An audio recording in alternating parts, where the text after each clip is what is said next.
Kasturi pada Miss V. Macam mana tu? Bismillahirrahmanirrahim. Assalamualaikum warahmatullahi wabarakatuh. Kita selesaikan masalah sihir pemisah khusus kepada kawasan Miss V. Kakak-kakak, makcik-makcik, mak-mak di luar sana. Minta maaf Ustaz sebut benda ni. Walaupun ianya agak sensitif, tapi Ustaz kena sebut juga benda ni. Kenapa?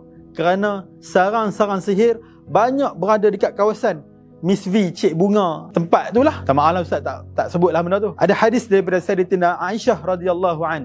Satu hari Sayyidatina Aisyah bersama dengan Rasulullah dan didatangi oleh seorang perempuan. Dia kata apa? Ya Rasulullah, aku dah selesai dah. Darah haid aku dah selesai dah. Aku dah bersih dah. Jadi apa yang aku kena buat ya Rasulullah? Rasulullah kata apa? Bersihkan, alirkan, ambil sekeping kain putih, letak kasturi dan alirkan di tempat itu. Dia tanya, macam mana ya Rasulullah? Rasulullah kata, alirkan ni sapulah di tempat kamu itu.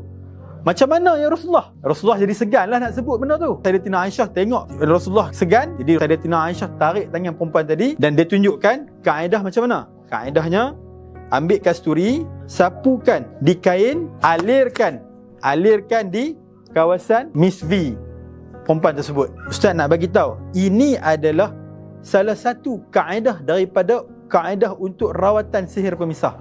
Dan Ustaz yakin dan percaya kakak-kakak dekat luar sana ada gangguan ini. Bila nak bersama dengan suami, rasa sakit, rasa tertutup nafsu, rasa tak nak, rasa tak seronok, rasa tak bahagia. Bila berjauhan, rasa rindu, rasa kasih, rasa sayang, rasa nak jumpa suami, nak bersama dengan suami. Tapi bila dekat, tengok muka suami pun tak mau. Betul?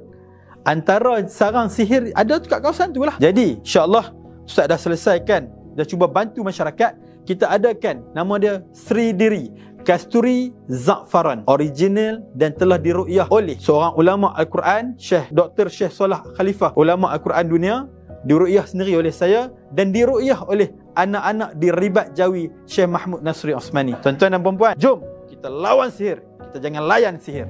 InsyaAllah ada jalan penyelesaian. Dapatkan sekarang Sri Diri. Assalamualaikum warahmatullahi wabarakatuh.